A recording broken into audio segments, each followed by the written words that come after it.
Hi, welcome back to the channel. This is 360 and Sundry, and this time I'm talking about, I'm Melanie, by the way. I never say that. I never say that. And we're talking about the three levels of awareness. And in the last video, I talked about the intellectual level.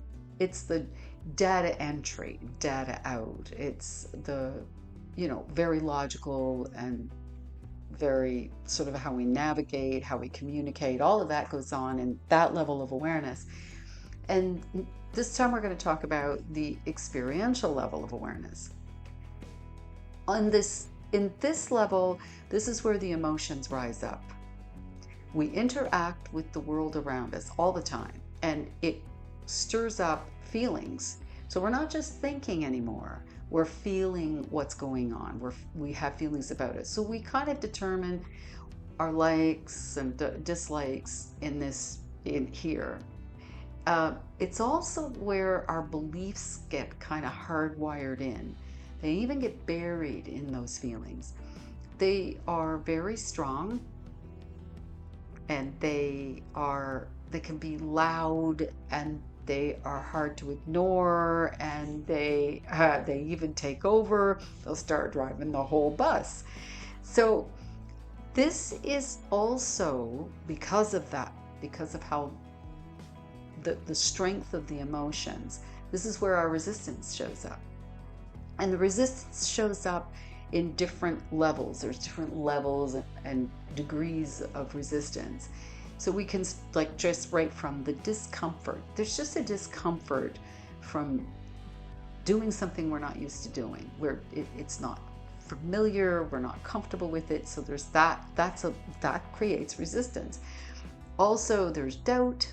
Doubt creates a little more resistance, and then fear creates even more resistance. But these are all the different layers and levels of resistance that we'll experience. Now, just like when we were talking about in the last video, the intellectual sort of part of us recognizes the isness that is in the world, like in our life, that we don't want.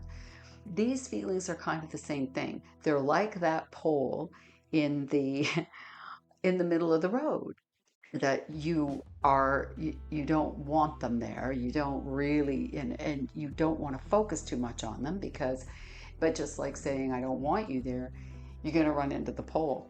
But just like the pole, the affirmations and the visualization are the things that help in this department as well. In this area, this works to kind of loosen up those feelings a little bit. It gets them shift a little bit, so your feelings are lined up more with what you want and what your intention is to have or to do or whatever. So just like the isness that is there, the pole is there, as we spoke in the last video. The pole is there, but it doesn't really matter that it's there. Yet you can feel discomfort, and you can feel doubt, and you can even feel fear, and you can still move through it. You can still move through that or past it and get on the other side of that. Just like you're going to get on the other side of the pole eventually, it's not there. The visualizations and affirmations work just as well on this level of awareness. So these feelings are just like the pole in the middle of the road. We're not denying them. We don't deny that they're there. They're there. You're feeling it. But it really kind of doesn't matter that they're there. It's just like the isness in your life that you can see is there, that you really don't want to be there, and you want something else. You use the affirmations and the visualizations to also move you through this as well. And it works on things like doubt and fear, even fear. And for sure it's going to work on, like, you can be uncomfortable when you're doing something you're not used to doing, and you want to fall back into what's comfortable and go, it's pretty pretty easy to do. You know, Dr. Phil once said many years ago, and I'm not a big Dr. Phil fan, but I did understand this when he said, I do tomorrow what I did today because it's what I did yesterday. And that's kind of how we are. It's easier to do that. So the other takes a little bit of effort, only in that you're doing something unusual. So again, the affirmations and visualizations helps to strengthen your intention, and you need to know again what it is you want. And this is really when you need to know why it matters. Why is it important to you? Because that's what's going to start to really do a lot to shift your feelings over to the feeling that lines up more with what you want. And so that's what the visualizations help to get that feeling in there, so that again you're shifting the feeling to line up more with what you want.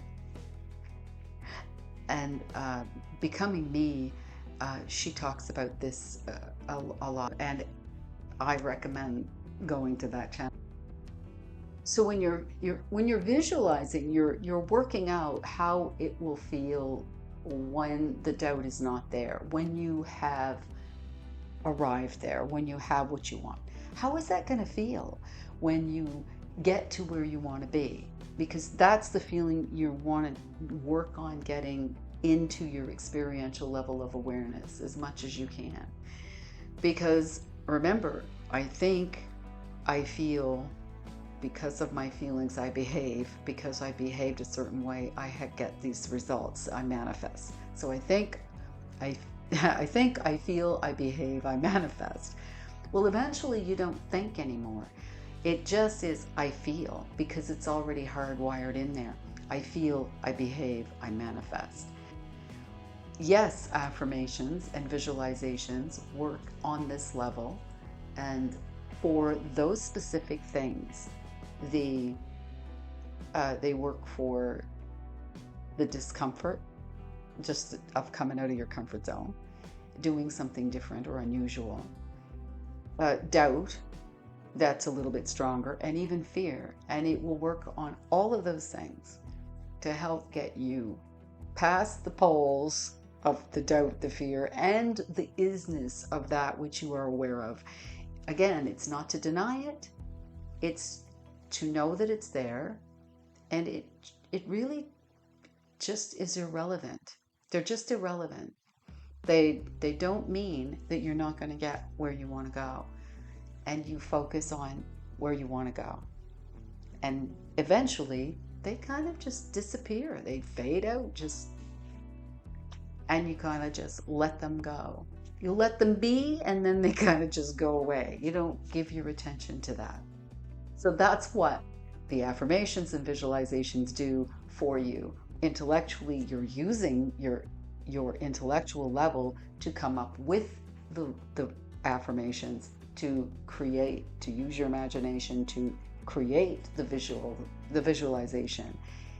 And another little thing to keep in mind is, whatever you come up with for an affirmation, you want to try to get it so that you keep kind of working at that until your feelings buy into that. So you want your feeling, you want to be able to feel that. You need to be able to buy into the affirmation. So I would just keep adjusting the affirmation until you go, yeah, I can buy that. I think, yeah, I buy that. I'm good with that. And again, it will build upon itself as you move forward and you do things. Your doubt will become less, your fears become less. You become more comfortable with the new activity. And that's how it goes. Anyway, I hope this helps you, and we'll see you next time. And the next time, we're going to talk about the third level of awareness. I'm going to bring that up. Okay. Thank you, and see you next time.